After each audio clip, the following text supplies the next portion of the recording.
Recently, a massive pan-Indian mythology film project was announced, starring Telugu cinema heavyweight Junior NTR alongside director Trivikram. The announcement poster featured a stylized spear and a caption from the film's producer that immediately drew attention. It described the film's central deity with a specific geographic timeline: born in the north, forged in the heartland, worshipped in the south. The Tamil internet sphere erupted. Across social media, users launched a ferocious backlash, questioning how a deity deeply revered as a native icon could be categorized as born in the north. The outrage quickly escalated into widespread calls to boycott the film's release entirely. Right as this digital firestorm peaked, an entirely different film announcement dropped. Director Vetrimaran and actor Dhanush revealed their upcoming collaboration, a project titled Tamil Murugan. That title signaled a sharp turn away from standard temple lore, leaning instead into a specific and fiercely debated history of Murugan's origins. Two film industries are now locked in a debate over an ancient icon. On one side, he is presented as a celestial being belonging to a vast pan-Indian religious pantheon. On the other, he is claimed as the exclusive flesh-and-blood ancestor of a specific ethnic lineage. The conventional mythological view paints Murugan as a cosmic god of war. He is the son of Shiva, a divine entity dwelling on mountaintops, operating high above mortal concerns. But the Vetrimaran film is based on a book by writer Adivumati, making a radical claim: Murugan belongs to no modern religion. The text argues that while every other god is tied to a religious doctrine, Murugan is solely the god of ethnicity, the Tamil people. This aligns with euhemerism, the theory that mythological gods were originally flesh-and-blood human beings, kings or conquerors, whose historical achievements were exaggerated over centuries until they became deities.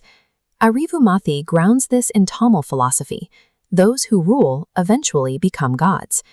In this historical framework, the ancient Tamils didn't view Murugan as a spirit in the sky. They viewed him as their patan, their direct forefather. He was a human king whose bloodline they believed they still carried. Removing the cosmic mythology changes the nature of worship. It replaces the awe of a distant, universe-creating deity with the fierce, personal loyalty owed to an ancient grandfather who fought to protect his people. This is an ancient map depicting the Erythraean Sea and early coastal boundaries. Historical theorists place this human king's domain squarely in Kumari Kandam, a legendary, vast landmass that once stretched deep into the ocean before being lost to the waters. To rule this coastal empire, the historical Murugan allegedly commanded immense military forces. He used navai, massive naval fleets launching coordinated attacks across the sea. This stone relief carving shows the kind of terrestrial power he wielded on land. Alongside his ships, he deployed row after row of heavily armored battle elephants, leading aggressive campaigns across the mountains and the coast. But the empire of Kumari Kandam met a catastrophic end. A massive deluge wiped out the civilization, and the ocean completely swallowed the king's lands. Recognizing this maritime history strips away the passive temple idol. It replaces him with an active, conquering commander who built an armada, ruled the coast, and ultimately lost his kingdom to the sea. Over thousands of years, a profound cultural amnesia set in. The fierce warrior king who led naval fleets was slowly domesticated, reduced to a quiet, often overlooked photograph hanging in the corner of a modern prayer room. We see this amnesia happening in real time today. A generation ago, nearly every wedding invitation in Tamil Nadu carried the phrase Murugan Tunai, seeking the protection of the forefather. Now that practice is fading away. Yet subconscious tributes to this sunken maritime empire still exist in plain sight. Across the world, Tamil households hang white seashells, a sangu, outside their doors to ward off the evil eye. Alongside the shell, families hang aloe vera for the exact same protective purpose. The ancient Tamil name for aloe vera is Kumari, a direct linguistic echo of the lost continent of Kumari Kandam.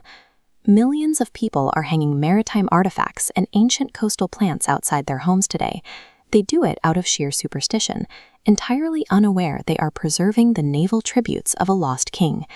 The clash over these two upcoming films is about how we choose to remember our icons. We have to decide if we want to look up at the cosmos and see an abstract deity, or look closely at our own front doors and recognize the fierce ancestors whose history we're still carrying.